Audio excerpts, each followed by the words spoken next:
হয়ে যেত, তাহলে যখনই আবহাওয়াটা বসন্তের রূপে আসতো তখনই এটার নাম বসন্তকাল হইত। কিন্তু বসন্তকালের রূপ চেঞ্জ হয়ে অন্য মাসে চলে গেলেও রবিউল আউয়াল মাসটাকেই বসন্তের মাস কেন বলা হয়? এর কারণ হচ্ছে এই বসন্ত আবহাওয়ার বসন্ত না, এই আবহাওয়া প্রকৃতির সাথে সম্পর্কিত না। এই বসন্ত হচ্ছে আল্লাহ রাব্বুল আলামিন গোটা পৃথিবী যার জন্য সাজিয়েছেন তার আগমনের বসন্ত বলি সুবহানাল্লাহ। এই কালে এই মাসে আল্লাহর প্রিয় হাবিব সৈয়দুল মুরসালিন, শ্রেষ্ঠ নবী, খাতামুন নবী, সবচেয়ে সুন্দর শ্রেষ্ঠ সৃষ্টি, নূরুন আলা নূর মুহাম্মদুর রাসূলুল্লাহ সাল্লাল্লাহু আলাইহি ওয়াসাল্লাম জমিনে তাশরীফ এনেছেন, এজন্য বসন্ত বলি সুবহানাল্লাহ।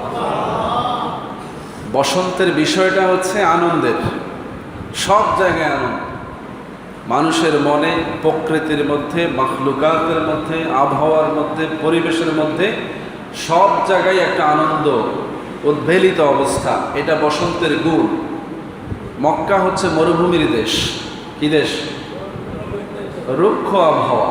ওখানে এত গাছপালা নাই, ওখানে এত ফুল ফোটে না, ওখানে পাহাড়, পাথরের পাহাড়, ওখানে সবুজ গাছপালা নাই।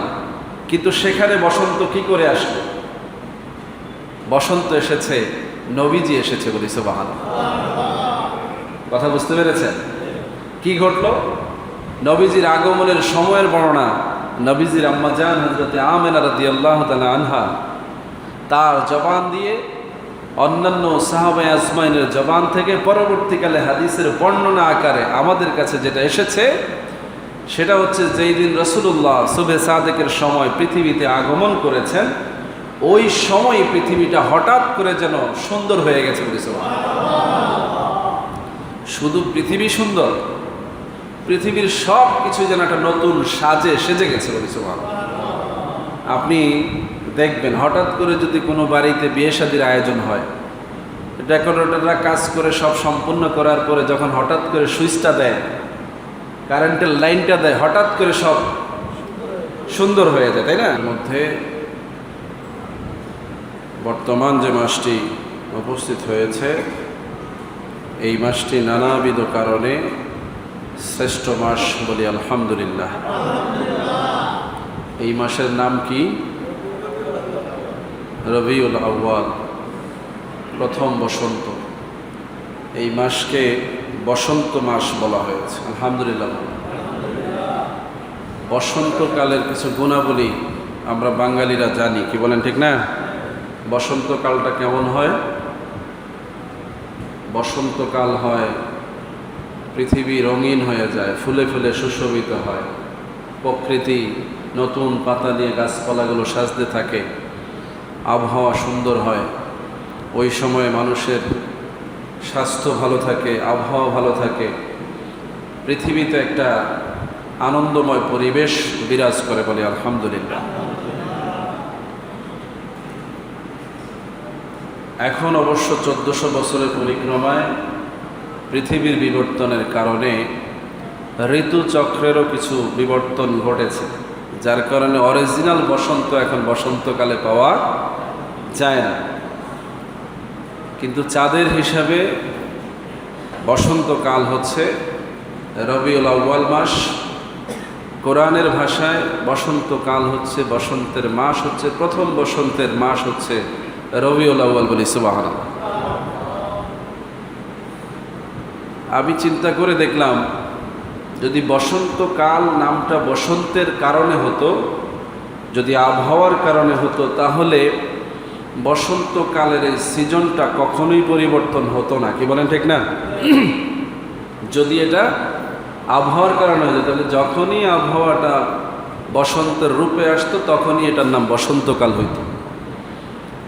কিন্তু বসন্তকালের রূপ চেঞ্জ হয়ে অন্য মাসে চলে গেলেও রবিউল আউয়াল মাসটাকেই বসন্তের মাস কেন বলা হয়? এর কারণ হচ্ছে এই বসন্ত আবহাওয়ার বসন্ত না, এই আবহাওয়া প্রকৃতির সাথে সম্পর্কিত না। এই বসন্ত হচ্ছে আল্লাহ রাব্বুল আলামিন গোটা পৃথিবী যার জন্য সাজিয়েছেন তার আগমনের বসন্ত বলি সুবহানাল্লাহ।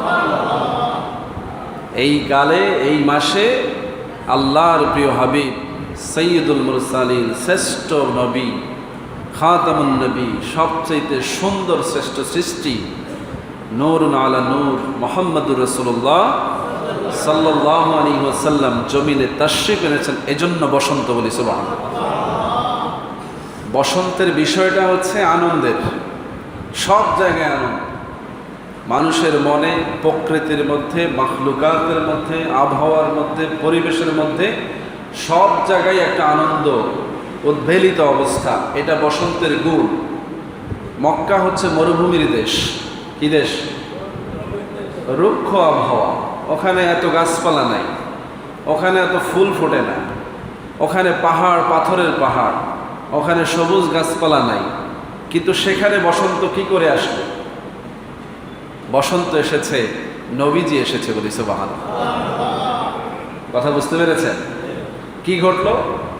নবীজির আগমনের সময়ের বর্ণনা নবীজির আম্মা জান হযরত আমেনা রাদিয়াল্লাহু তাআলা আনহা তার জবান দিয়ে, অন্যান্য সাহাবায়ে আজমাইনের জবান থেকে পরবর্তীকালে হাদিসের বর্ণনা আকারে আমাদের কাছে যেটা এসেছে সেটা হচ্ছে যেই দিন রাসূলুল্লাহ সুবহে সাদেকের সময় পৃথিবীতে আগমন করেছেন, ওই সময় পৃথিবীটা হঠাৎ করে যেন সুন্দর হয়ে গেছে বলি সুবহানাল্লাহ। শুধু পৃথিবী সুন্দর, পৃথিবীর সব কিছু যেন একটা নতুন সাজে সেজে গেছে বলি সুবহানাল্লাহ। আপনি দেখবেন হঠাৎ করে যদি কোনো বাড়িতে বিয়ে শাদীর আয়োজন হয়, ডেকোরেটররা কাজ করে সব সম্পূর্ণ করার পরে যখন হঠাৎ করে সুইচটা দেয়, কারেন্টের লাইনটা দেয়, হঠাৎ করে সব সুন্দর হয়ে যায়, তাই না?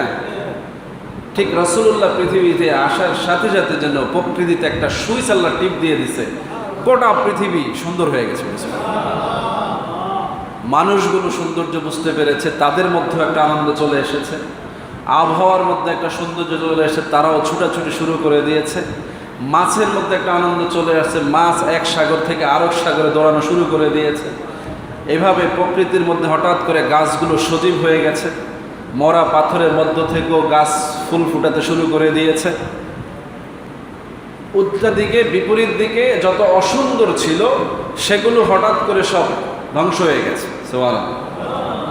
অসুন্দর কি ছিল পৃথিবীতে? নবীর আগমনের আগে অগ্নি পূজারীরা অগ্নিকুণ্ড জ্বালিয়েছে পূজার উদ্দেশ্যে, শত শত বছর ধরে তারা এই অগ্নিকাণ্ড জ্বালিয়ে রেখেছে। তারা বিশাল বিশাল ইমারত নির্মাণ করেছে তাদের অহংকার প্রকাশের জন্য, তারা বড় বড় মূর্তি বানিয়েছে তাদের ধর্মের শৌর্য প্রকাশ করবার জন্য, তারা পৃথিবীর মানুষের উপরে জুলুম করে রাজপ্রাসাদ গড়েছে, নিজেদের রাজত্বের বালাখানা সাজিয়েছে, তাদের বড় বড় বাহিনী তৈরি করেছে। রসুলের আগমনের সাথে সাথে শত শত বছর ধরে জ্বলা অগ্নিকুণ্ড নিভে গেছে, পাথরগুলো ধসে গেছে, বড় বড় খিলানগুলো পড়ে গেছে, প্রাসাদগুলো জমিনে বসে পড়েছে। সুবহানাল্লাহ। একটা কিছুকে ভেঙে যখন নতুন কিছু করা হয় তখন ওই জায়গাটার একটা ভিন্ন রূপ হয়। রাসূলের আগমনের সাথে সাথে গোটা পৃথিবীতে, প্রকৃতিতে, আবহাওয়ায় একটা ভিন্ন অবস্থা তৈরি হয়ে গেছে বলি সুবহানাল্লাহ। এটা ছিল বসন্ত। পৃথিবীর খারাপ আবহাওয়া, খারাপ পরিবেশ পরিস্থিতি সব কিছুকে চেঞ্জ করে দিয়ে একটা নতুন পরিবেশ কায়েম হয়ে গেছে বলি সুবহানাল্লাহ।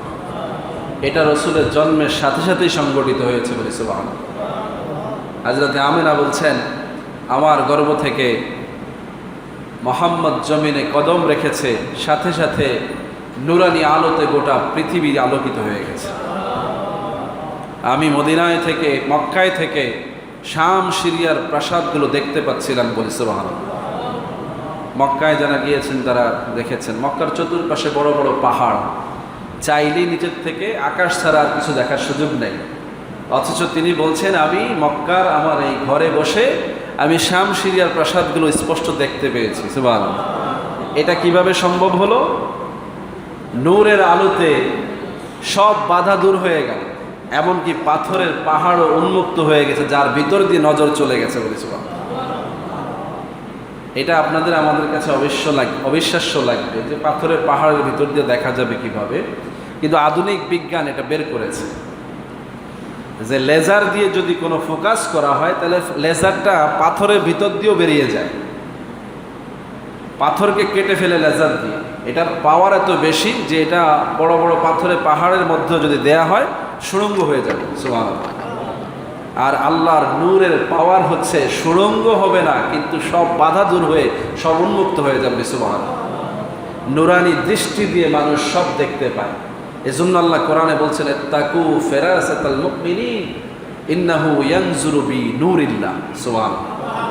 তোমরা মুমিনদের দৃষ্টিকে ভয় করো, কারণ তারা আল্লাহর নূর দিয়া দেখে। আর যখন আল্লাহর নূরের দৃষ্টিতে কেউ কিছু দেখে, মানুষের পেটে কি আছে, ব্রেনে কি আছে, পৃথিবীর কোথায় কি আছে, সব সামনে চলে আসে। সুবহানাল্লাহ।